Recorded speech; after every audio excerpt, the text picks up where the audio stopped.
Para po doon sa ating mga taga-subaybay sa pag-aralan natin, tayo po ay nandito ngayon sa Bukawkan Seventh-day Adventist Church sa Baguio City. Mula po kaninang umaga ay tayo binigyan ng pagkakataon makapaglingkod. At ngayong hapon ay magpapatuloy po tayo mga kapatid, mga kaibigan, at welcome doon sa ating mga viewers, followers, regular mula sa iba't ibang dako ng mundo. At siyempre po, ang pag-aaralan natin ay nagkikater sa ating pong mga kababayang mga Filipino all over the world. Sa iba't ibang mga bansa naroon sila. Kaya most of the time ay gumagamit po tayo ng Tagalog. But if needed, kailangan po natin gumamit ng English. Kung mayroong mga hindi nakaintindi ng Tagalog, ay pwede rin po. Pero sa Ilocano, ay malabo ho tayong makagamit Ipagbating. Kakabsat lang ho yung akalam ko Ayan, sige brother. Ang kasama po natin ngayon siyempre si Brother Gypsy Domingo na ating pong regular partner sa programang pag-aral natin. Pagmati ka, Brother Gypsy. Magandang hapon po sa ating lahat mga kapatid. Gayon din po sa ating mga giliw na taga-subaybay. Magandang hapon po sa inyo. Kami po ay aming patuloy na inaanyayahan na tumutok sa programang pag-aralan natin upang kung meron po kayong mga katanungan na may kinalaman po sa doktrina ng Biblia ay naway makatulong kami na masagot po ang inyong mga katanungan. Maraming salamat po at magandang hapon. Meron na po tayong naisip na question mga kapatid, ay mas maganda na atin po itong simulan kaagad.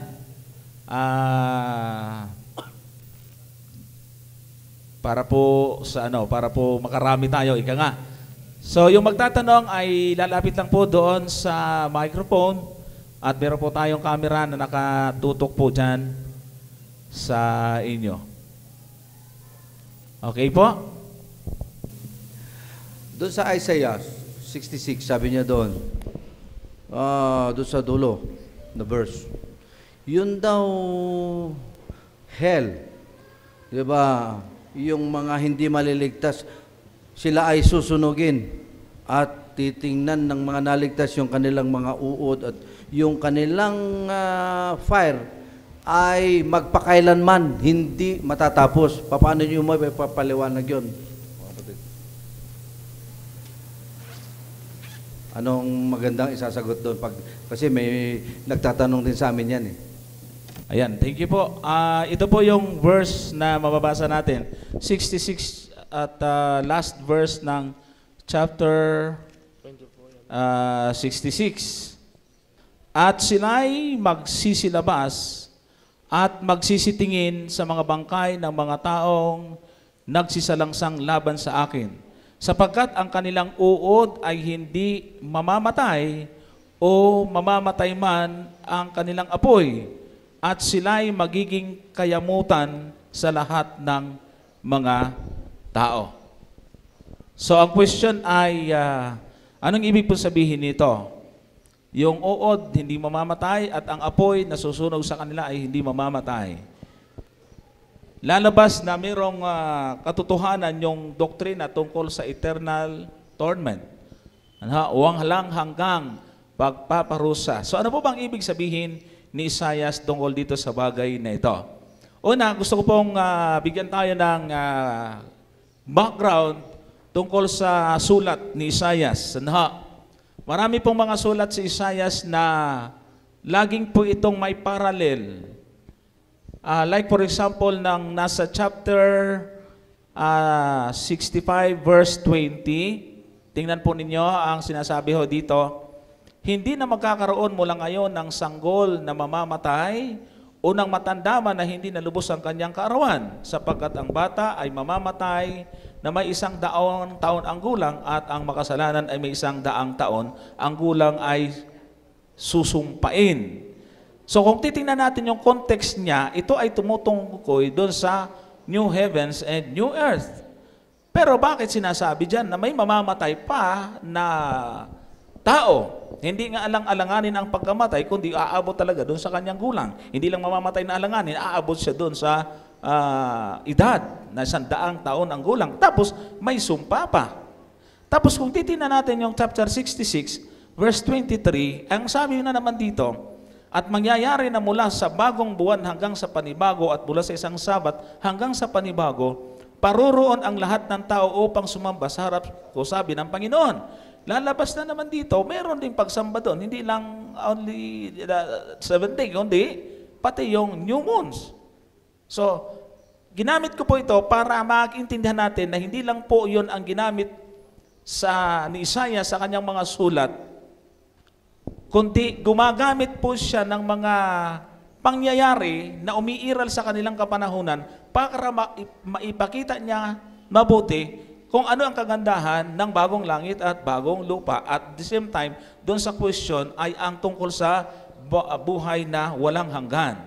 So, balikan natin yung question, yung chapter, siguro, banggitin pa rin na rin po natin yung ibig pong sabihin ng mga ginamit ko pong halimbawang talata. Halimbawa yung 65, verse 20, na ibahata doon na hindi namamatay, na hindi nalubos ang kanyang kaarawan.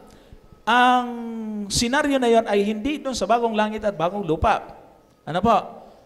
Kundi yun yung Kanaan na pagdadalhan sa kanila, yung lupa na Kanaan, pag dumating sila doon, ay hindi na sila mamamatay na katulad ng maagang kamatayan na nararanasan nila sa ilang. At ganoon din naman yung chapter 66 verse 23 ay binanggit niya yung bagong buwan hanggang sa bagong buwan at sa panibago, at mula sa isang Sabat at sa panibago, ay binabanggit ito ni Isaiah sapagkat ang mga Israelites that time ay nangingilin hindi lang sa isang Sabat, kundi pati yung pagsiselebrate nila, ginagawa nila mga festival, yung paglaya nila sa pagkaalipin, ay inaalaala nila, at ang palatandaan ng kanilang pag-alaala ay yung new moon, yung bagong buwan hanggang sa panibago. So, ginagamit niya yon, hindi ibig sabihin ay magpapatuloy sa bagong langit at bagong lupa, kundi ginamit lang niya para makarelate ang mga tao, ang mga Israelita, kung ano yung sinasabi niyang Sabat na magpapatuloy doon sa bagong langit at bagong lupa. Kasi kung hindi niya babanggitin yon, magtatanong yung mga Israelita, hindi naman nila alam na bandang huli, mawawala yung mga seremonyal Sabat. Kaya kailangan niyang banggitin. At the same time, yung chapter 20, yung verse 24, yung pong sinasabi po dito na ang bangkay nila ay uuurin ng hindi na mamamatay at ang apoy ay hindi mamamatay. Alam niyo, pag pinag-aralan po natin yung tinatawag pong Valley of Hinnom, yung Valley of Hinnom, ito po yung pinagtatapunan ng mga bangkay ng mga tao, pati yung mga carcasses ng mga hayop, yung mga patay na katawan nila, ay itinatapon doon at inuuod ito. Ito yung Valley of Hinnom kung tawagan nila. Doon po kinuha yung Gehenna na minsan na itatranslate sa impyerno. Pero actually, ang tinutukoy po doon, ito yung tapunan ng mga taong namamatay. So ito po ay may tinatawag po nating figurative. Sapagkat ang Valley of Hinnom, yung mga uod ay pagka wala na yung laman ng namamatay, wala na yung uod. Pag minsan may sinusunog, pag wala na yung susunogin, namamatay. Inilalarawan ni Isaias na ang kamatayan ng masasama ay para bagang inalintulad ni ito sa napakasaklap at napakapangit na kalagayan. Imagine, hindi kamatayan katulad ng mga katawang nabubulok na pansamantala lang, pagka wala na, di tapos na. Ito'y isang paglalarawan sa mas masalimuot at mas hungkag na kalagayan ng mga taong hindi maliligtas. Pero alam natin na yung apoy at ang tao, ang masama, ay mayroon pong katapusan, Brother Gypsy. Tama yung Brother Johnson, kasi po yung Hebrew word po ng worm dito, nagde-denote po ito, mga kapatid, ng tinatawag na imperfect tense. Pag sinabi imperfect tense, that denotes incomplete action. So, hindi po yun ang lundo ng sinasabi, ay yung katapusan na sinasabi ni Isaias. Bagamat sinabi niya dito na hindi namamatay, kaya nga yung term na ginamit ni Brother Johnson kanina, yung tatlong klase ng hell, meron pong Gehenna, Tartarus, tsaka Hades. Yung Gehenna, yung ang sinasabi ni Brother Johnson, tapunan ito ng mga bangkay. So kaya nga, ang konteksto ng ating pag-aaral lagi ay hindi na makukuha sa isang talata lang. Kasi kapag doon lang po tayo titingin sa isang talata, lalabas, sasalungat po siya doon sa ibang talata. Kasi halimbawa po, bibigyan ko po kayo ng halimbawa. Sabi dito sa aklat ng Judas, ang kapitulo ay 1, ang talata ay 7. Gayon din ang Sodoma at Gomora at ang mga bayang nasa palibot ng mga ito na dahil sa pagpapakabuyo sa pakikiapid at sa pagsunod sa ibang laman ay inilagay na pinakahalimbawa na sila'y nagbabata ng parusang apoy na walang hanggan. So may term na walang hanggan doon sa Judas na binabanggit. So ibig sabihin, pag ganun palang terminolohiya, pag ang ating isipan ay doon lagi sa, tingnan nyo, ang hell ay nag-aapoy ng walang hanggan at hindi namamatay. Ang sinabi dito, ang hell na sinasabi dito ay yung apoy na parusang apoy na walang hanggan, yung sa Sodom at Gomora. Pero alam naman natin, pagdating doon sa 2 Pedro 2:6, yung ibig sabihin ng walang hanggan, hanggang sa maging abo lang. So ibig sabihin, may hangganan. Kaya pagka konteksto po ng Biblia at talata lang ang ating pag-uusapan, doon lang sa isang talatang yun, magkakaproblema tayo. Kasi doon ka lang pupunta, sasalungat siya sa ibang talata. Pagka ang nakausap po natin ay ibang pananampalataya dito, sabihin lang sa atin, tingnan nyo, ang Biblia nyo salu-salungat. Di ba ganun na mangyayari? Hindi po maaaring magkasalungat. Kasi hindi pa ang sinabing hindi mamamatay ang uod kasi meron pa siyang kinakain. Meron pang inuubos. Pag naubos na yung bangkay doon sa tapunan, sa Gehenna, pag naubos na yung mga bangkay doon, tiyak kasama din po siya masusunog. Imposible. Meron bang ibig sabihin, eternal yung lalabas kasi po doon sa tanong na yun, eternal po yung uod, eternal din yung tao. Kasi hindi namamatay yung tao eh. Ganun ang mangyayari doon. So hindi po yun ang konteksto dito sa Isaiah. At pag parang hindi malabong-malabo ang dating, tingnan mo sa buong Biblia. Kung sa buong Biblia ba, yung ba ang tinuturo ng Biblia, ng kabuuan, ang tinatawag na eternal torment? So hindi po ganon. Kaya kung kami po sasagot ay, kung tayo po sasagot, hindi po tayo doon nakapokus sa isang talatang yun hanggat hindi na nakukuha ang konteksto ng isang libro ng Isaiah o kaya sa buong Biblia. Kailangan po hindi magkasalo-salungat. So mukhang tapos lang dito, pero ang buong Biblia Isaiah na hanggang sa buong sa Revelation, buo po yan. So pag sinabing walang hanggan, hindi namamatay, hindi po, kung ito lang ang pagbabatayin natin, mukhang ganun. Mukhang labas ganun, Brother Johnson, pero hindi po ganun. Kasi ang apoy po, kahit kailan, wala pong laman, wala pong buhay, living thing sa mundong ito na hindi mamamatay sa apoy. So yun po yung punto doon. Ayan. Okay? Sige po, may follow po kayo? Doc? Ibang question, ipagbigyan po muna din natin yung iba, tapos saka po kayo namin babalikan. Ay, tama po ito. Yung iba ay isulat po yung question. Kung nahihiya po kayo, ay mga nag-isulat po ito. Tulad ditong inabot ng bata. Magandang hapon po. Sige po. Papaluwap ko lang yung tanong ni Doc tungkol doon sa Isaiah. Parang na-imagine ko na parang malapit lang yata yung nasusunugan ng mga masasama kaysa doon sa tinitirahan ng mga banal eh. Parang Baguio, La Trinidad lang yata ang distansya nito. Pangalawa, hindi ba masusuffocate yung mga banal doon, umuusok yung mga patay sa labas? Ayan, tama po yun.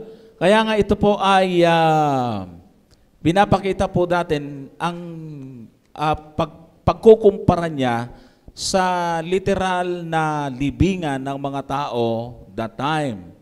Kaya sabi po rito sa isang commentary ni yun, Adam and Clark, sabi niya ay binabanggit nga po niya dito yung lugar ng Gehenna. Sabi po rito, Gehenna or in hell, Gehenna or the valley of Hinnom was very near to Jerusalem to the southeast. It was the place where the idolatrous Jews celebrated the horrible rite of making their children pass through the fire, that is, of burning them in sacrifice to Moloch, to put a stop to this abominable practice. So, ang sabi po rito, yun yung ginamit na parang halimbawa ni Isaias para ipakita yung future na mga mangyayari. Kaya binanggit din niya na mayroon ding may mga manunood dun eh. Ay, di ba? Sabi po dyan, yung balita natin yung Isaias. Tingnan po, parang hindi lang sa malapit, kundi parang meron ding mga audience sila doon sa lugar na yon. Sabi po dyan, sila'y magiging kayamutan ng lahat ng mga tao. Di, parang may tao doon sa lugar na yon, naiinis sa kanilang kamatayan. So ito po ay isang figurative na pinapakita ni Isaias, yung pong mangyayari na masaklap na karanasan at nakakaawang kalagayan ng mga makasalanan sa kanilang kawakasan. Na po. Kaya pag pinag-aralan natin yung aklat ng Isaias, mga kapatid, palagi po siya, lalo na yung pag tinignan po natin yung New Heavens and New Earth, di ba? Sabi po doon, ay sila'y magtatanim, sila rin ang kakain, magtatayo ng tahanan, sila din yung tutuloy. Yung bata, manginginain, maglalarong kasama ng mga, yung mga leon. Ito'y isang pagpapaliwanag ng pagiging safe ng lugar na yon. Pero talaga bang actual as in literal na makikita natin lahat ng bagay na ito? Hindi natin sinasabing hindi. Pero ito'y isang picture out, paglalarawan sa kabutihan at kagandahan ng bagong langit at bagong lupa na inihanda ng Panginoon sa atin. Yan. Kasi parang lalabas din doon, magtatanim talaga tayo. Magtatanim tayo siguro, brother, ng repolyo, batatas, o kung ano-ano pa, bagyo pichay, o kung ano pa. Ganon ba ang ibig mong sabihin? Samantalang sa ibang bahagi ng kasulatan ay sinasabi mo doon, pag kumain ka ng bungang kahoy, ay hindi ka na magugutom. So ito'y paglalarawan ng tunay na kalayaan at kabutihan na ating mararanasan doon sa langit na bayan. Tsaka Brother Johnson, lalabas po yun doon.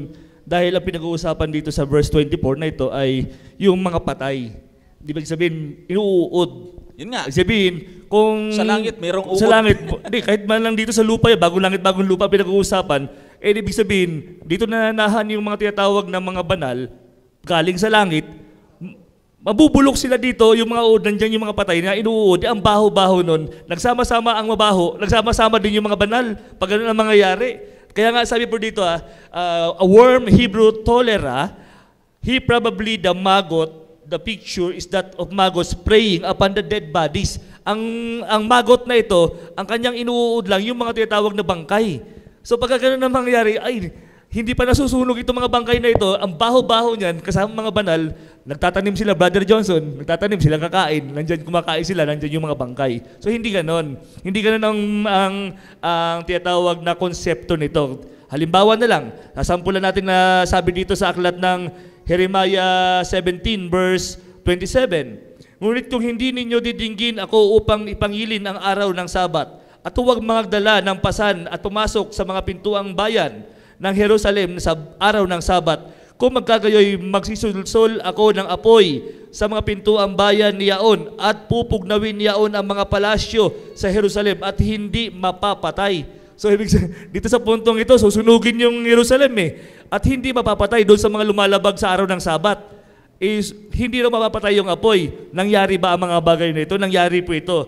Kaya nga pagdating sa ikalawang Chronicle, ang kapitulo ay 36, ang talata ay 19, at sinunog nila ang bahay ng Diyos at ibinagsak ang kuta ng Jerusalem at sinunog sa apoy at lahat ng mga bahay-hari at giniba ang lahat ng mainam na sisidlan niyaon. So ito yung perfect, ito yung katapusan na sinasabi. So ang sabi ko po kanina, yung word na hindi pala mamamatay, the expression in Hebrew is a simple imperfect, a tense that denote incomplete action and merely means that at the point of time under consideration, the action of the verb is not yet complete. Hindi pa ito kompleto. Ang kompleto nito, pag natapos na lahat ito, babaguhin ang mundo ang itong bagong langit, bagong lupa. Mawawala na yung bangkay na yon. Mawawala na yung inuud na yon kasi kasama sila sa susunugin doon sa apoy at magiging abo lahat sila. So yun yung completeness pag pinag-usapan ay Biblia, Brother Johnson.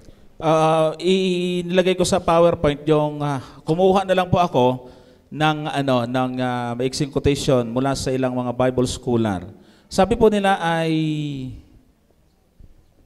sabi po diyan, to put a stop to this abominable practice. Josiah defiled or desecrated the place by filling it with human bones. So may mga supporting text po siya. And probably it was the custom afterwards to throw out the carcasses of animals there, when it also became the common burying place for the poorer people of Jerusalem. Our Savior expressed the state of the blessed by sensible image such as paradise. So, mahaba lang po ito. Kaya ang ibig pong sabihin dito ay pinapakita lang po. At ang kainamit na halimbawa ni Isaias ay yung mismong Valley of Hinnom na alam ng mga tao para makarelate po sila kung ano ang masaklap na kahantungan ng mga taong hindi maliligtas. Opo.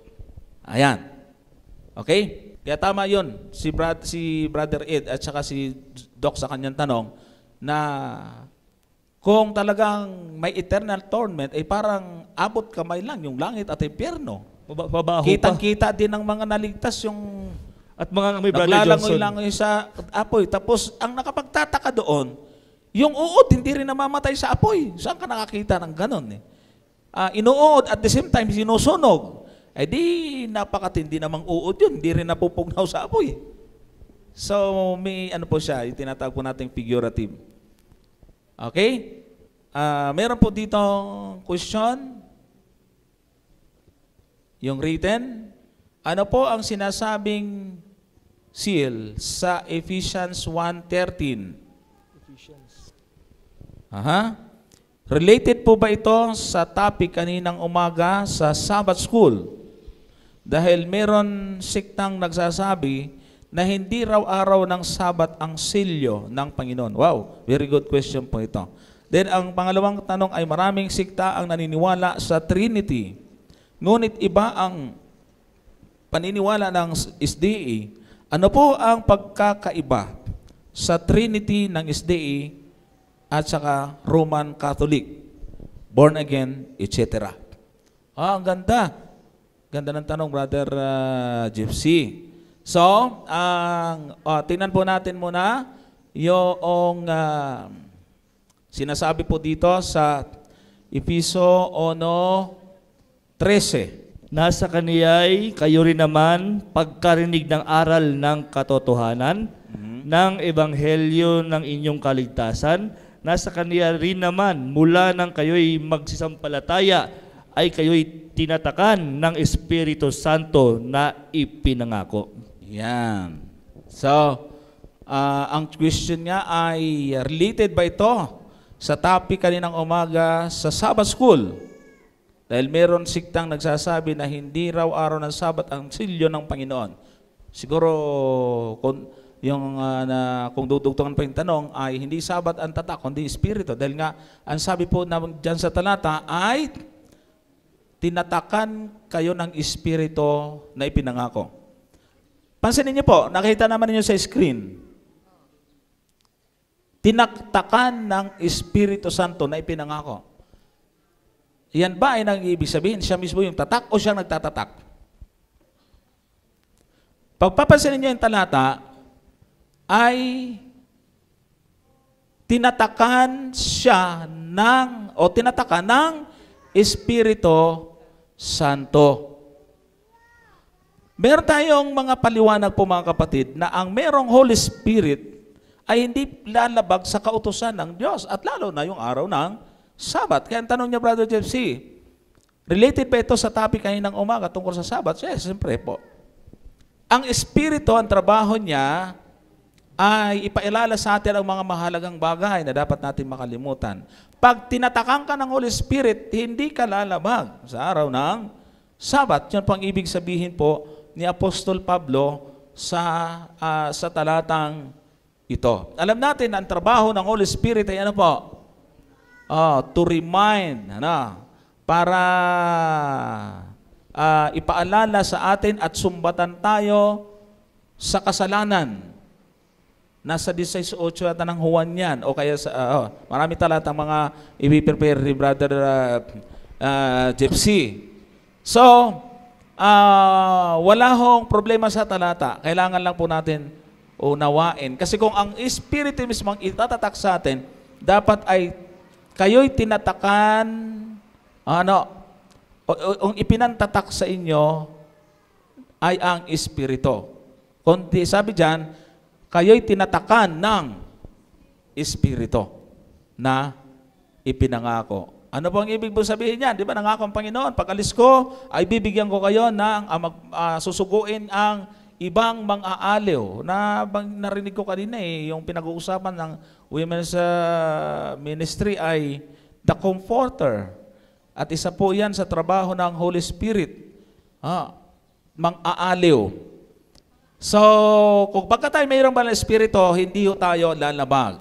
Hindi ho ibig sabihin ay binuburan nito ang pagiging totoo ng araw ng Sabat bilang tatak po sa atin. Manapa ito ay magkatulong, Brother Gypsy. Yan.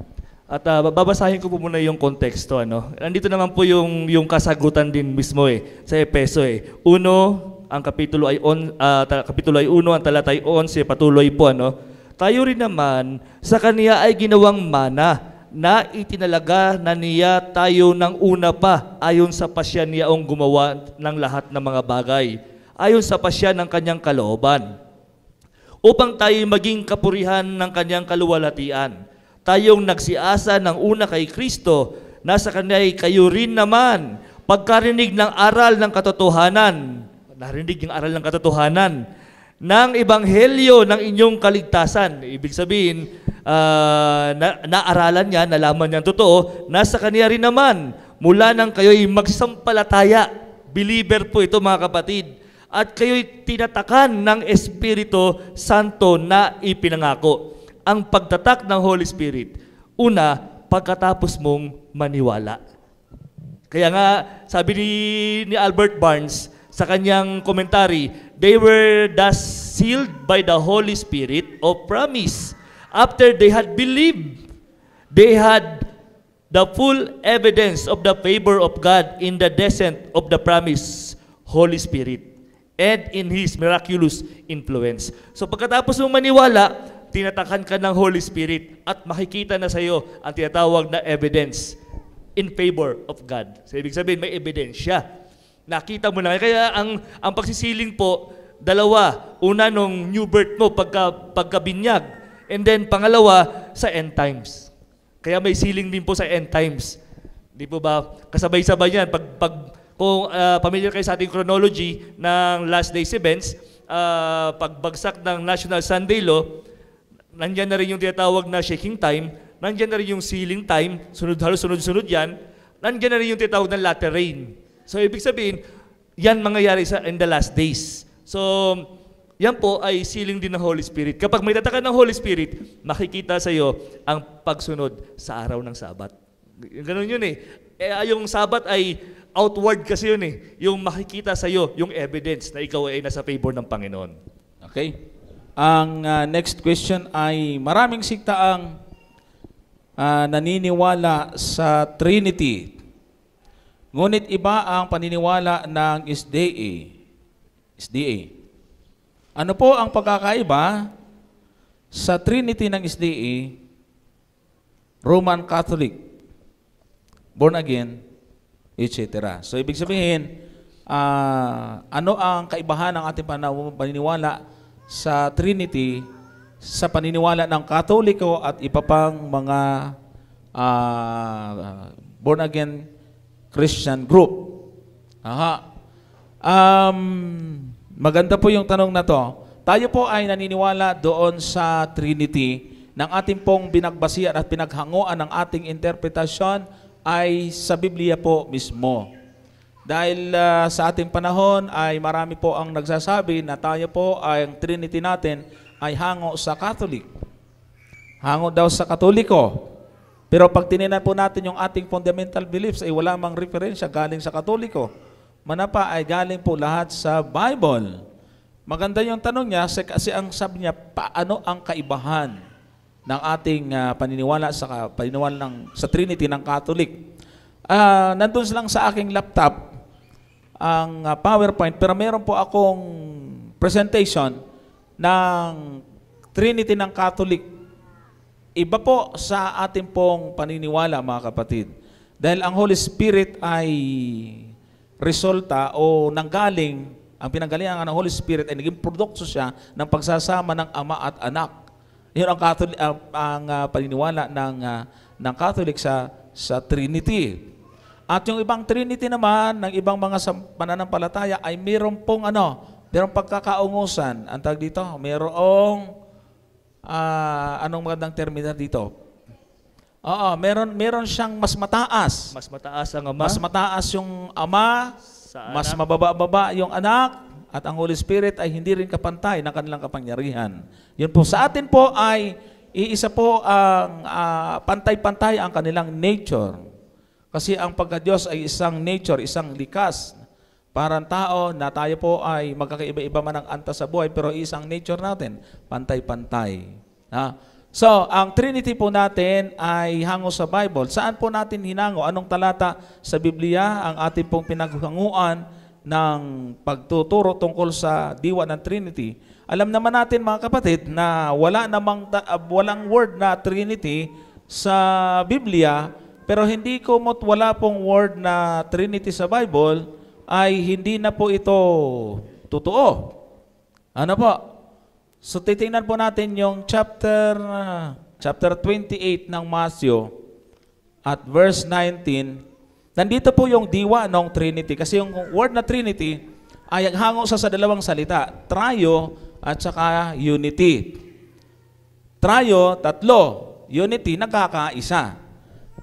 Sino po yung sangkap ng Trinity na yan? Sabi po dito sa verse 19, dahil dito magsiyaon nga kayo at gawin ninyong mga alagad ang lahat ng mga bansa, na sila'y inyong bautismuhan sa pangalan ng Ama at ng Anak at ng Espiritu Santo. So asan diyan ang diwa ng Trinity? Kung papansinin po ninyo dyan, sabi dyan, ay gagawin ikang alagad ang lahat ng mga bansa at babautismuhan sa pangalan. Yung pangalan pa niyan ay plural or singular. In the name. Isa lang. Singular. Pero nang banggitin yung pangalan na ibabautismo, ilan? Tatlo. Ama, Anak, at Espiritu. So, ibig sabihin yung buong kapangyarihan ng kadiyusan ay nandoon po yung tatlong ito. Kaya nga, pagka Tagalog, sabi ni Pastor Durante, tinalakay po namin ni Pastor Durante yan eh. Sabi ni Pastor Durante, pagka Tagalog at English lang na Bible ang ating babasahin, at talagang masasabi po natin, hindi biblical yung Trinity. At alam po ba ninyo na marami pong mga Adventist ngayon ang hindi na naniniwala sa Trinity? Baka nga meron dito eh. Laganap na po yan. Dahil sa unang-una ang kanilang sinasabi, wala naman yan sa Biblia, manapay gawa ng Catholic yan. Siguro mga kapatid, kailangan natin mag-review ng konti at ang pakiusap ko, kung meron po kayo na-encounter na ganyan, tingnan natin yung side ng church kasi hindi pwedeng pabayaan ng church yan at hindi pwedeng hindi diniscuss ng church yan. At ako po ay napakarami ko pong ebidensya na pinag-usapan sa church at nakita nila ang pagiging biblical ng diwa ng Trinity. Yung pagiging separate pagkakaiba ng personality ng Ama, Anak, at Espiritu. Yes. So, nandito po yung tatlong yan, Ama, Anak, at Espiritu, na sila po ay merong magkakahiwalay na personalidad. Natalakay yan sa lesson natin. Alam po, kung naintindihan po natin. So, meron siguro ang sasabihin si Brother Gypsy bago ko babalikan yung ibang mga document. Tama yan, Brother Johnson. Kasi po, mga kaibigan, mga kapatid, yung term na Trinity ay terminolohiya, bagamat wala sa Biblia. Kaya ang term na Trinity, tri-unity. Tatlo na nagkakaisa. Kaya nga sabi natin kanina, there is one God in three person. Yung word na sa Deuteronomy 6:4, na meron tayong iisang Diyos. Yung ikad. So, iisa yun. Pero yung iisang yun, hindi ibig sabihin na yung persona ay isa din. Parang humanity din yan eh, parang tao. Lahat tayo tao. Isa ang ating nature. Pero magkakaiba tayo. Iba ako, iba kayo.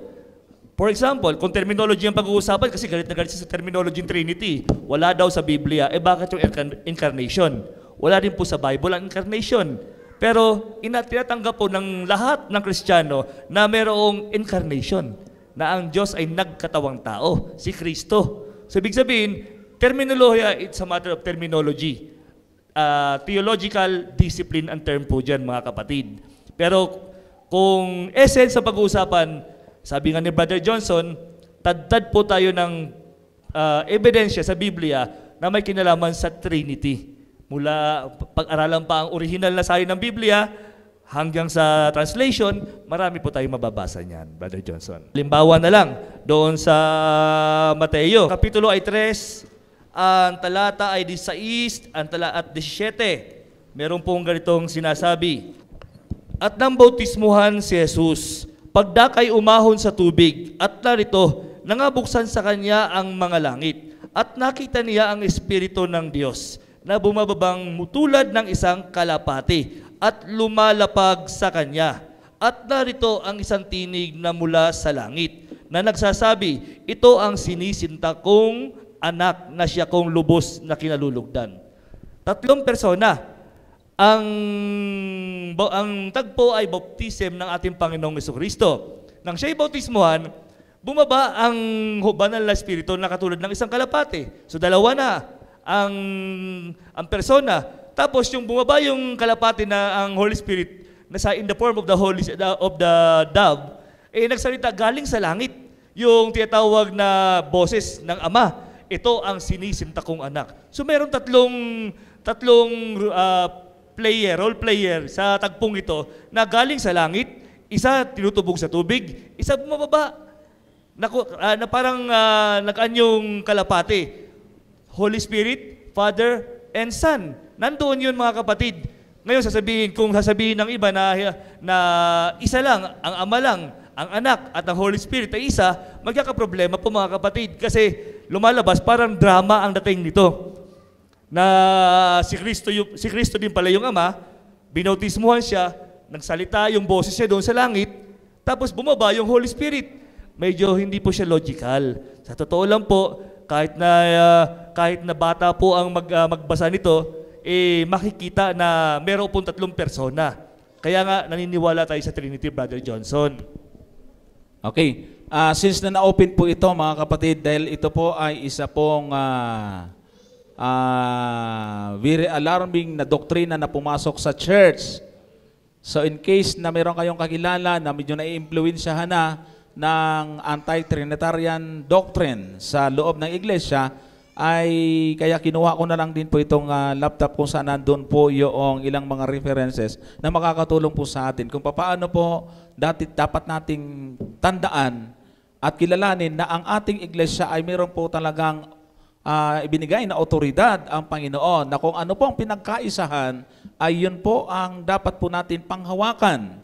Dahil marami po ngayon ang may mga position sa church pero hindi naniniwala sa Trinity. Pasintabi kung meron po dito, dahil gusto ko po na lumagay tayo sa stand ng church. Una, gusto ko po munang ipakita ito, mga kapatid, na ang Diyos ay kumpleto sa kaloob sa kanyang iglesia. Sa unang Korinto 12:28, ang Diyos ay naglagay ng ilan sa iglesia. Una-una yung mga apostol, ikalawa yung mga propeta, ikatlo yung mga guro, saka mga himala, saka mga kaloob ng pagpapagaling, mga pagtulong, mga pamamahala at iba't ibang wika. So ibig sabihin, ang tunay na iglesia ay pinagkalooban ng Diyos. Ngayon, naniniwala tayo na tayo ang tunay na iglesia na mayroong kumplitong kaloob. Sabi po daw sa ating pong SDA Church Manual, sabi po rito, I have often been instructed by the Lord that no man's judgment should be surrendered to the judgment of any other one man. Never should the mind of one man or the minds of a few men be regarded as sufficient in wisdom and power to control the work and to say what plans shall be followed. So, may instruction ang Panginoon, mga kapatid, na wala daw taong hahatulan sa magitan lang ng isang tao, hindi sa pamagitan ng kaisipan ng isang tao, kundi ito pa ibig sabihin ay pinagbubutuhan sa pangkalahatan. Kaya nga sabi po dito, But when in general conference, the judgment of the brethren assembled from all parts of the field is exercised. Private independence and private judgment must not be stubbornly maintained, but surrendered. Never should a laborer regard as a virtue the persistent maintenance of his position of independence, contrary to the decision of general body. So, ibig po sabihin dito mga kapatid ay malinaw na kung anong pinagkaisahan ng General Conference, ay yun lang dapat natin i-apply. Anumang private or independent or private judgment ay hindi kailangang panatilihin sa loob ng church. So, manapa, ang sabi po dito ay dapat na magpasakop. Bakit ko binabasa ito? Sapagkat yung mga anti-Trinitarian Adventist ay hindi na po kinikilala yung decision at yung mga lumalabas nating statement galing sa General Conference. So ano po ang stand ng ating iglesia? Official stand pagdating sa Godhead. So sabi po dito, kukuha po tayo ng mga babasahin galing mismo sa ating church, sa otoridad na ibinigay ng Diyos sa iglesyang ito. Review and Herald, January 27, 1903, paragraph 9. Sabi po rito, the salvation of human beings is a vast enterprise that calls into action every attribute of the divine nature. Sino po yon? Yung sinasabi. Yung attribute of the divine nature. The Father, the Son, and the Holy Spirit have pledged themselves to make God's children more than conquerors through Him that loved Him. So, meron pong mga statement na yun daw mga sinaunang Adventist pioneer ay hindi naniniwala sa Trinity. So, papaano po natin ipapaliwanag yung sinasabi po dito sa Review and Herald na merong Father, Son, and the Holy Spirit? Ang alam ko doon sa mga anti-Trinitarian ay hindi lang nila tinatanggap yung termino na Trinity. Alam niyo kung bakit? Pag pinag-aralan natin ang history, ay iniiwasan po ng ating mga pioneer na gumamit ng termino yon sapagkat napaka laganap ng doctrine ng Trinity na dala ng Catholic that time. Kaya hindi nila ginagamit yung termino, pero dinidescribe nila yung Godhead na pinapangalanan na Father, the Son, and the Holy Spirit. Halimbawa, katulad nito, sabi po rito, before the disciples shall compass the threshold, there is to be the imprint of the sacred name, baptizing the believers in the name of the threefold powers and the heavenly world. The work of salvation is not a small matter, but so vast that the highest authorities are taking hold. The eternal Godhead. Sino yon ang bumubuo ng eternal Godhead? The Father, the Son, and the Holy Ghost is involved. Makikita na ba po natin yung mga references kung saan nanggaling. Another term na ginagamit po sa ating pong mga publication, mga kapatid, ng Adventist. Sabi rito, you are baptized in the name of the Father and of the Son and of the Holy Ghost. You are raised up out of the water to live henceforth in newness of life, to live a new life. You are born unto God, and you stand under the sanction and the power of the three holiest being in heaven. Kaya kung ayaw ng terminong Trinity, sige, wag na. Wag lang hong pipilay at masisira ang paniniwala na meron diyang dalawang tatanggapin at merong itatakwil. Sapagkat, ang sabi po ng termino, the three holiest being in heaven. Tama yun, Brother Johnson, kasi maging si Ellen White ginagamit din naman po nila si Ellen White na pinapatunayan na hindi daw po si Ellen White naniniwala sa Trinity. Kung ating pong titignan yung mga writings ni Mrs. White, Brother Johnson, doon sa Councils on Health, sabi niya dito, The Godhead was stirred with pity. Godhead ang ginamit. Was stirred with pity for the race, and the Father, the Son, and the Holy Spirit gave themselves to the working out of the plan of redemption. In order to fully to carry out His plan, it was decided that Christ, the only begotten Son of God, should give Himself an offering for sin. Dito pinapalabas, Brother Johnson, sabi ni Miss White, yung Godhead, the Father, the Son, and the Holy Spirit, sila yung nag-work out sa plano ng kaligtasan. Ito pa, sa Evangelism 615, there are 3 living persons of the heavenly trio in the name of these 3 great power, the Father, the Son, and the Holy Spirit. So, itong mga anti-Trinitarian, Brother Johnson, na ating mga kapatiran, nakakalungkot. Kasi, nagsimula po yan, paniniwalang yan, galing po yan sa ibang bansa. Meron po tayong mga kapatid na pag nagpunta doon, pag uwi dito, anti-Trinitarian na. So, hindi po yan paniniwala ng General Conference, yan po ay paniniwala ng ilang mga tao. Akala nila, dahil mayroong mga pioneer na hindi naniniwala noon. Siyempre, kailan ba nagsimula ang ating church? Saan ba sila galing na church? Iba't ibang paniniwala. Pero nung sila ay nagsama-sama sa ating pananampalataya, sila po ay nakabuo ng ating paniniwala na sa ngayon sa Biblia, yung tinatawag na Trinity, Brother Johnson. So, marami na pong written question po dito. Ang sabi po, si Satanas ba kaya nakapag-isip ng masama dahil kumapit sa knowledge of good and evil? Ayan. Sa aking pagkakaintindi, walang makapag-isip ng masama na hindi na nilalang kung hindi kakapit sa knowledge of good and evil. Ayan. So, kaya ba daw nakapag-isip ng masama? Dahil kumapit po siya sa knowledge of good and evil. Ang nag-udyok kung bakit si Satanas ay nakagawa ng kasalanan, mga kapatid, ay masasabi po natin dahil meron pong free will na ibinigay ang Diyos. Dahil ang Diyos ay pag-ibig at wala pong pag-ibig kung walang free will. No? So merong freedom to choose ang lahat ng kanyang creation. At si Satanas, kung ating pong pag-aaralan, ang naging dahilan ng kanyang pagmamalaki, pagkahulog, ay dahil po doon sa kanya pong sa kanyang pagmamataas sa kanyang sarili.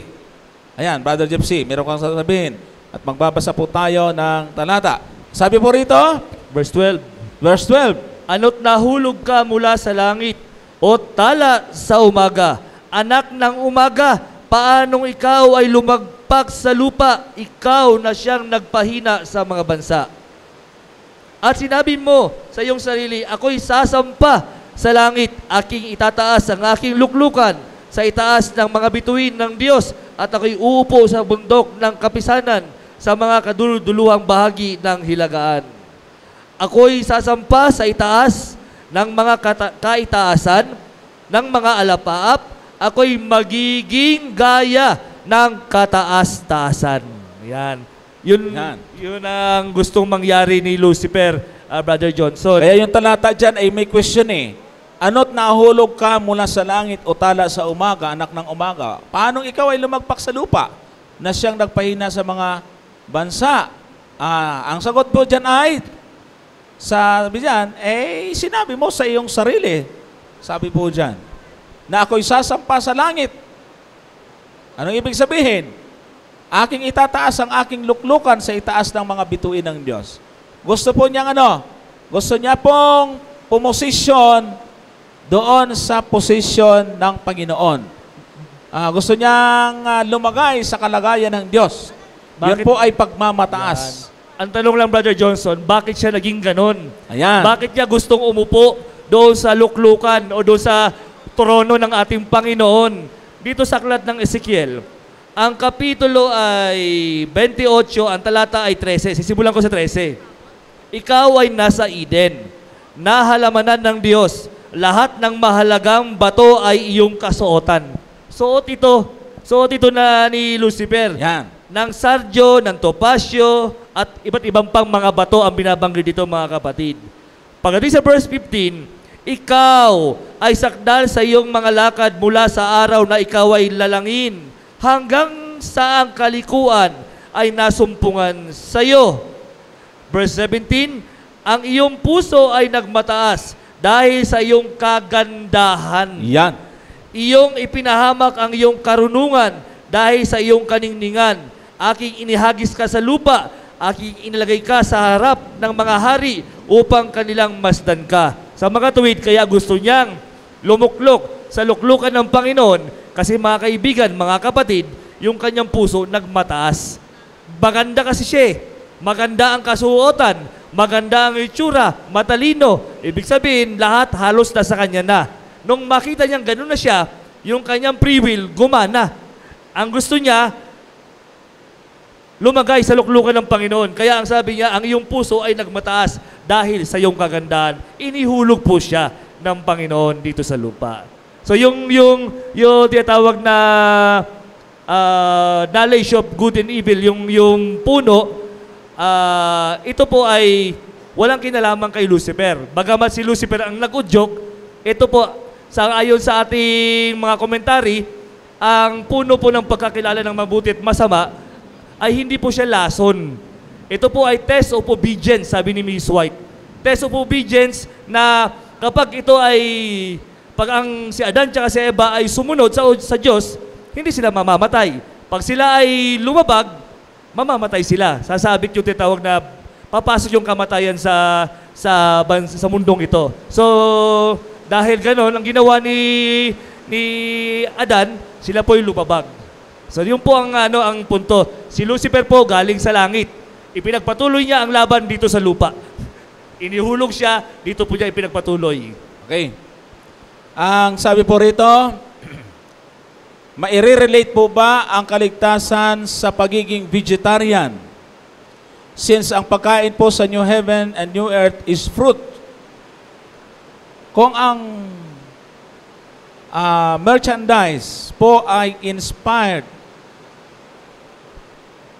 ng Illuminati, dapat po ba o hindi na dapat ipatronize gaya ng ano to? Disney, Transformers at NBA. Yan. Okay, thanks and God bless po, sabi niya rito. So una muna mga kapatid, ay maire-relate po ba ang kaligtasan sa pagiging vegetarian? Brother Jepsy, wala pong kinalaman sa kaligtasan ang vegetarianism. Huwag po tayong makakamali po mga kapatid. Kahit sa ating fundamental beliefs ay hindi po nabanggit yon. Nakakatulong lang po yon para maiwasan ang pagkakasakit at siyempre may prepared ang bawat isa sa atin na pag dumating yung persecution, at least sanay na po tayong kumain ng mga pagkain na makukuha lang natin sa bukid, sa bundok. Tulad ng prutas at saka mga gulay. Pero never po na ito ay sasabihin po natin na ito po ay kasama sa tinatawag po nating kaligtasan. So, sabi po rito,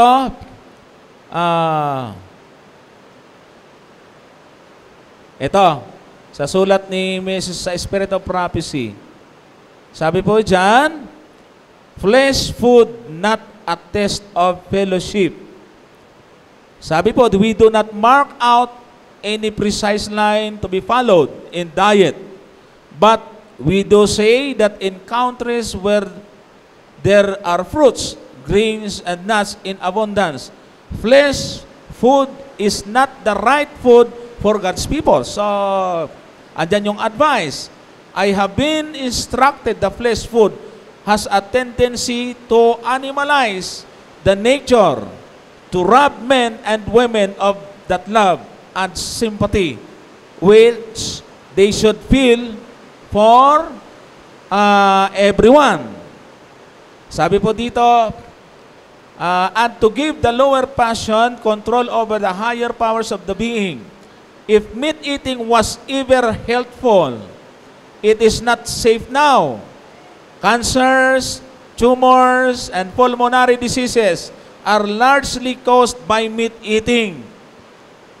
Sabi po rito, we are not to make the use of flesh food a test of fellowship, but we should consider the influence that professed believers who use flesh food have over others. So malinaw ha mga kapatid, it is only an advice ni Ellen White. Napakaganda nga naman talaga pagka nasanay na tayo sa vegetarian. Walang mga mas malayo tayo sa kasalanan. Ano po? Yan ang mga sinasabi po niya. Pero hindi tayo dapat magpaka-technical na ang cancer ay doon lang nakukuha dahil marami po tayong mga pastor na matay na mga vegetarian naman. So, ang cancer ay hindi lang sa meat nakukuha. Binanggit lang po dyan at tama naman yan, karamihan. Ang mali lang kasi yung focus minsan natin, sa meat lang tayo nagpo-focus pero sa ibang bagay, pinababayaan naman ang ating katawan. Sobrang nagpupuyat, inaabuso natin ang katawan, which is kasama yun sa sinasabi ni Ellen White na dapat natin alagaan. So clear, we are not to make the use of flesh food a test of fellowship. Yan. So lalo na pag pinag-usapan yung salvation, Sa mga test of fellowship nga hindi eh. Sa mga tweet, Brother Johnson, ang tinatawag na healthy lifestyle, it is holistic. Kapag kayo ng vegetarian, dapat pati yung exercise, lahat, kompleto, magagawa mo yun. Pati yung kwarto nga eh, sabi ni Mrs. White, dapat naaarawan. Sa panahon kasi ngayon, Brother Johnson, kung noon ay yun lang ang problema dahil sa pagkain. Ang problema ngayon, ang ating mundo, ang sakit ay nagagaling na sa iba't iba. Lalo tigit yung tinatawag na stress. Diyan po nanggagaling sa sobrang busy ng mga tao. So, ibig sabihin, hindi na lang yun. Ang cause, madami siyang cause. At saka si Ellen White ay sumusulat siya tungkol doon sa mga nakikita niyang front at talagang matinding nalalabag ng tao na nagiging dahilan ng hindi magandang kalusugan. Siguro kung naniniwala ako mga kapatid, kung buhay si Ellen White ngayon, baka sasabihin niya yung sobrang paggamit ng cellphone masama. Dahil alam naman natin na napag-aralan niya ng mga medical doctor na sobrang tutok mo dyan at sa computer ay yung sobrang pagbababad ay nakakasira sa kalusugan. Kaya lang, patay na siya Kaya tayo na lang mag-aral sa ating sarili kung ano yung nakakasama. Di iwasan na lang natin mga kapatid.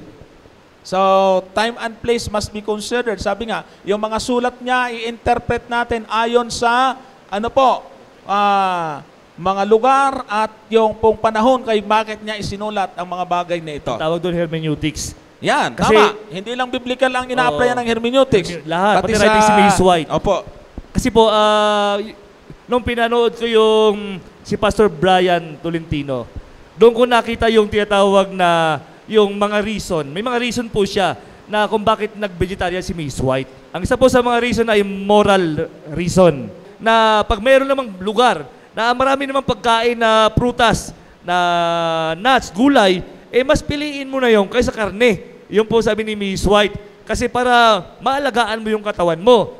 Yun namang ethical reason, this plea sa letter 73A, this plea had a great impact on Ellen White, who determined to no longer patronize the butchers and to not have the flesh of slain animals.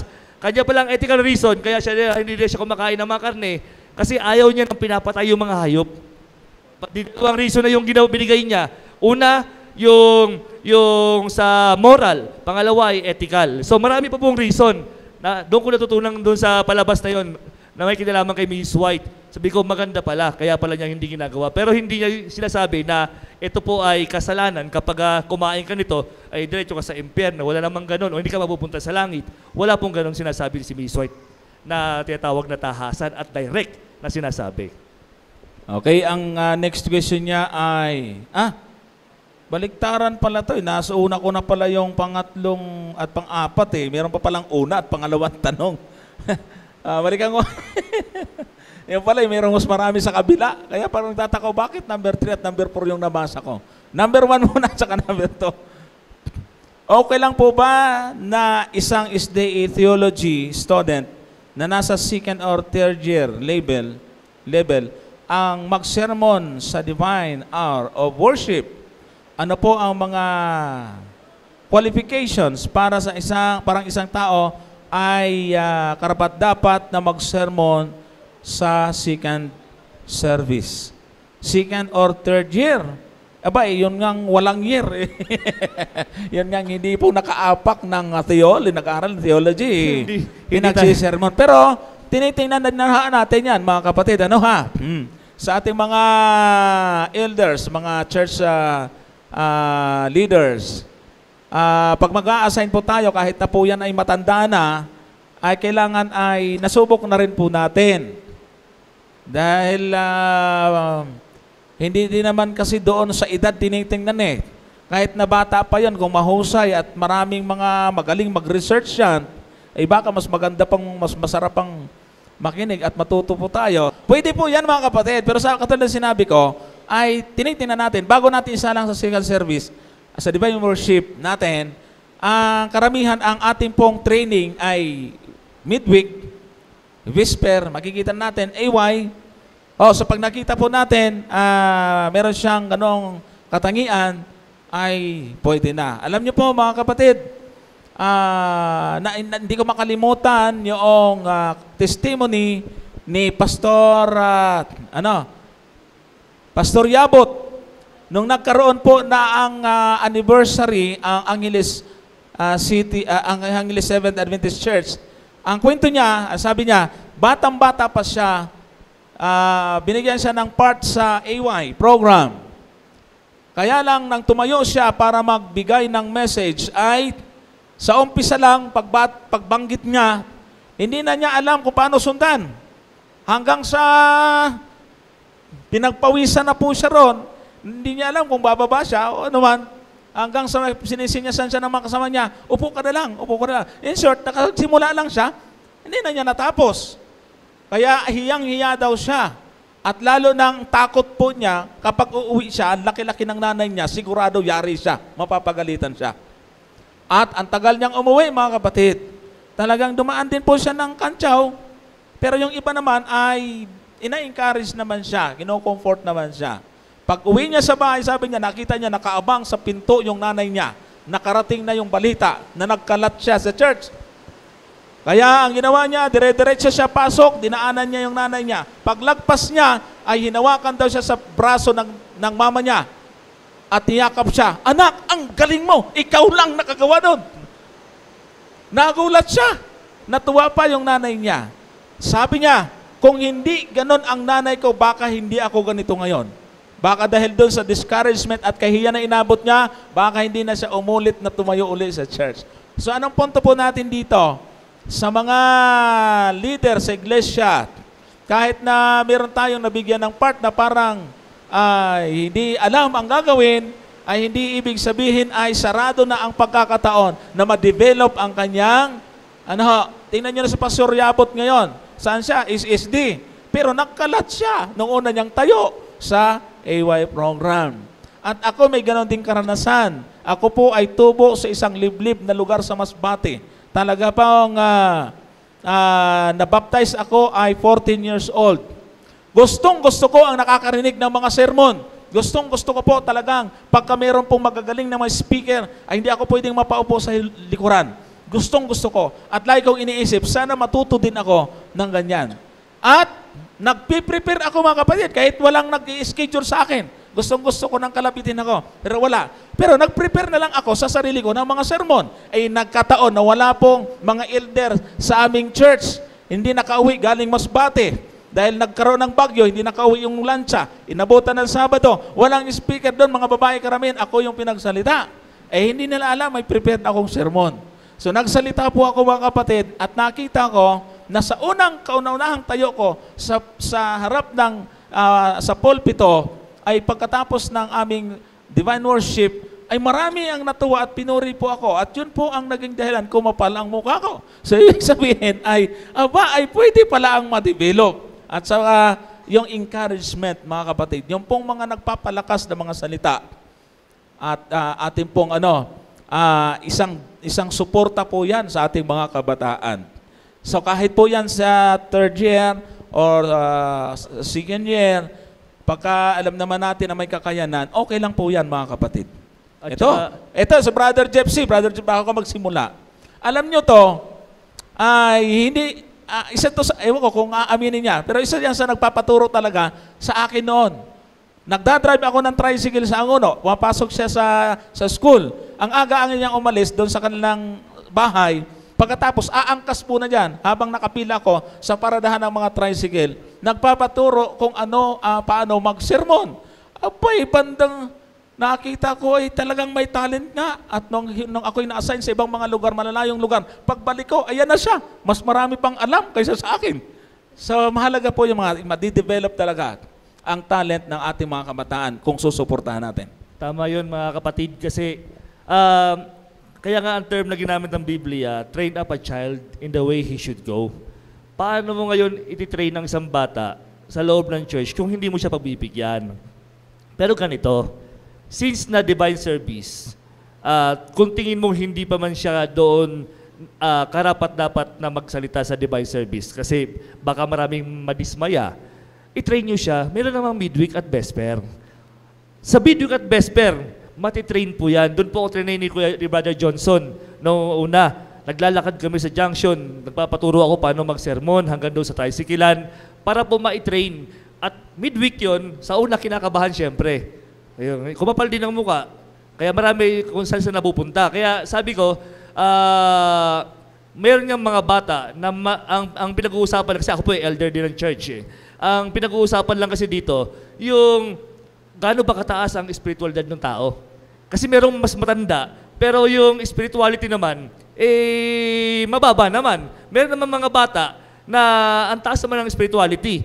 Ang amin pong sinubukan dyan ay yung mga kabataan at yung mga matanda, kailangan yung magsasalita, yung hindi lalaban sa ating paniniwala. Yun ang isa sa standard namin sa church namin. Kasi pag ang kanyang sasabihin doon ay hindi na paniniwala ng Seventh-day Adventist, magkakaproblema tayo doon. Kasi maraming nakikinig. Kaya, tingnan namin, sino ba yung taong ito? Meron nga matanda nagmura pa doon sa pulpito Nagulat din ako kasi inimbitahan yun ng isang kapatid bilang, pero illustration niya yung ginawa niya. Kaya lang, nagmura siya. Sabi nung tatay na ganito, nagmura siya. Nagulat yung lahat napatulala. So, ibig sabihin, mga kapatid, ang ilalagay nyo, bata man yan ng matanda, kung tingin nyo na yung kanyang morality at spiritualidad na may kinalaman sa ating paniniwala ay tama naman at ayos naman at kaya naman niyang magsalita sa pulpito, wala pong problema doon. So, yun po yung para sa akin. Dahil bata rin po ako nagsimula mag-sermon. Train po ako ni Brother Johnson. So, ibig sabihin, wala po tayong magiging problema doon kung ako ang tatanungin po ninyo personally. Yun po.